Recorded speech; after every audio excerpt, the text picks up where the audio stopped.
Hello, this is Dr. Stanley Lang, and welcome to this presentation, which is addressing the question, does fat cause diabetes? Does fat cause diabetes? And the reason I'm answering this question is that one of my patients came across a video on YouTube that was put out by somebody who was promoting a vegan approach to diabetes treatment and reversal, and wanted my comments on the video. But before we get into those details, I want to mention that the approach that we use on this channel is a whole person health approach. That's health in body, mind, and spirit, trying to integrate these three areas to achieve optimal health. And related to this question is how to best reverse diabetes, type 2 diabetes, how to best reverse type 2 diabetes. And the video that was in question was basically talking about the cause of diabetes. And this person was saying that diabetes was caused by fat, and particularly that diabetes was caused by animal fat, and went on to explain why that was the case, and that obviously the solution, therefore, is that if you eat a vegan diet, that would be a way to reverse diabetes. So this person is wrong on multiple accounts, and so I wanted to set the record straight for people that might be kind of searching for that term, does fat cause diabetes? Because it's critically wrong, and the video that I then watched was full of a lot of errors. So basically, fat doesn't cause diabetes. High glycemic carbs is what causes diabetes in most cases. So what's a high glycemic carb? High glycemic carbs are carbs that raise the blood sugar quickly. And the usual American diet, the Western diet, and is increasingly being embraced around the world, increasingly eats these foods that are full of carbs that are digested very quickly to sugar. And when you do that over and over again, that stresses the body system, increases the insulin production. The body eventually becomes resistant to its own insulin, and the person becomes diabetic. Now, in the process, if they're eating fat at the same time, that will definitely aggravate the problem, because as insulin levels rise rapidly, that becomes a signal to the body to store fat. So when insulin levels are low, there is no signal to store fat, and basically, unless you're really overdoing your eating, no matter what the source, you're not going to store extra fat. You're going to burn fat for fuel if you need fuel and if you have fat. So if you consume fat and you're not eating high glycemic carbs at the same time, that's not going to cause you to store fat, nor is it going to cause you to have insulin resistance, and ultimately it's not going to cause you to develop diabetes. So this person was completely wrong in speculating or saying, it was beyond speculation, it was an emphatic statement that fat was the cause of all diabetes. That's absolutely wrong.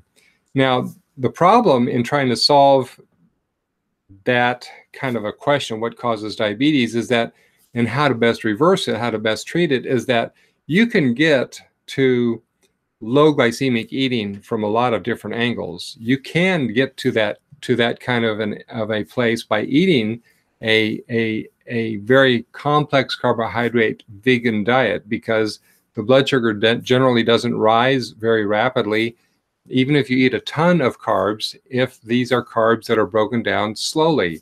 Nor does it rise very rapidly if you eat a bunch of protein, nor does it rise very rapidly if you eat the ketogenic diet. All of these are different ways to decrease insulin resistance, and all of them would be ways that would theoretically help to reverse diabetes.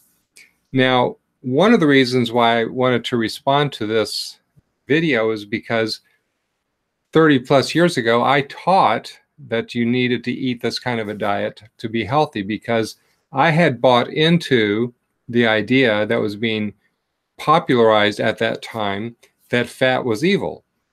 And that was about the time that I was in medical school and residency. and the idea that fat was the cause of heart disease, that fat was the cause of diabetes, that fat was the cause of lots of things, that was popular and widely accepted. And so I was really into these high complex carbohydrate diets where about 80% of the calories are coming from the carbs, and only about 10% is coming from protein, and about 10% is coming from fat. You can't get much lower than about 7% just because there's a little bit of fat in all these carb sources from nuts and stuff like that, and seeds. So you can't get to a zero fat diet when you're eating whole foods. It's impossible to do that.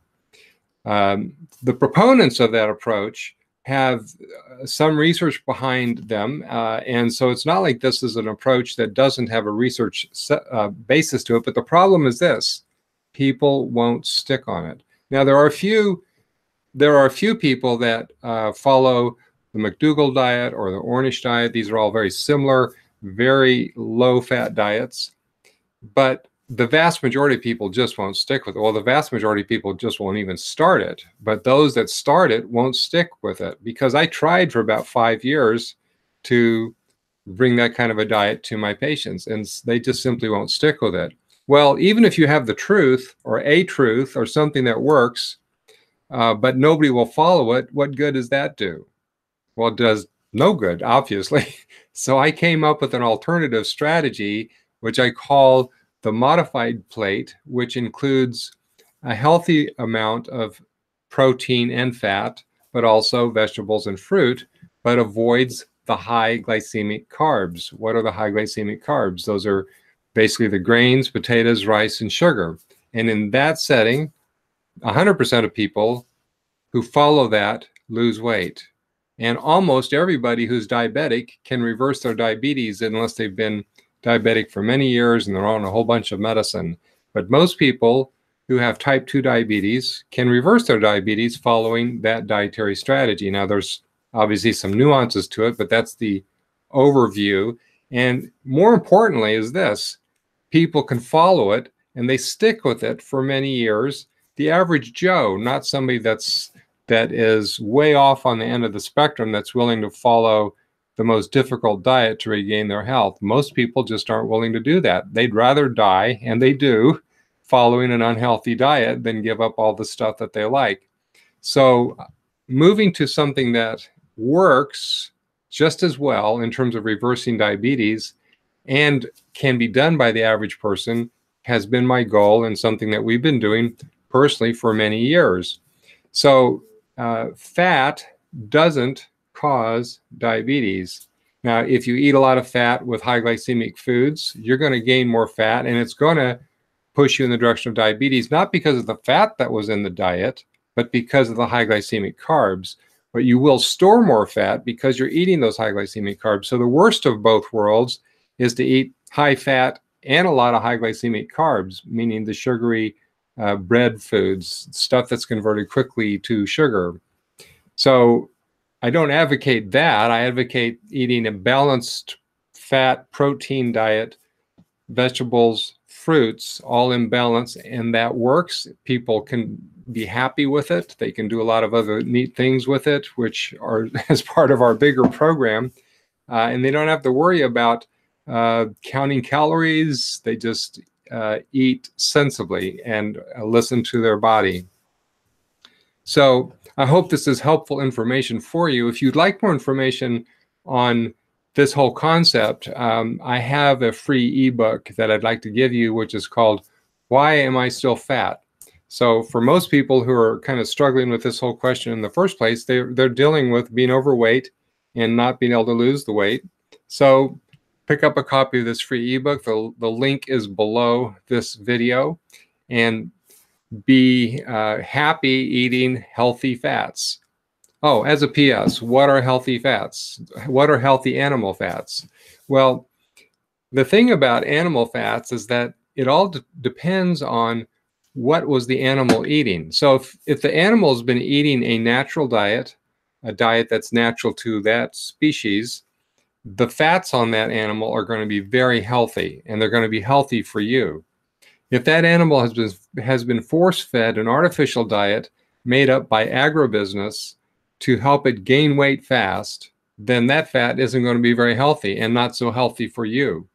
So the healthiest animal fat is from fat that the animal lived a healthy life eating the foods it was meant to eat in the first place. Now that usually translates as range-fed animals. Those animals, all the constituents of the fats are healthy for you, the proteins are healthy, and so when you have the opportunity to eat animal fats, try to eat those kind of animal fats. Those are healthy, the others less so. So I wish you well, God bless, and have a great day.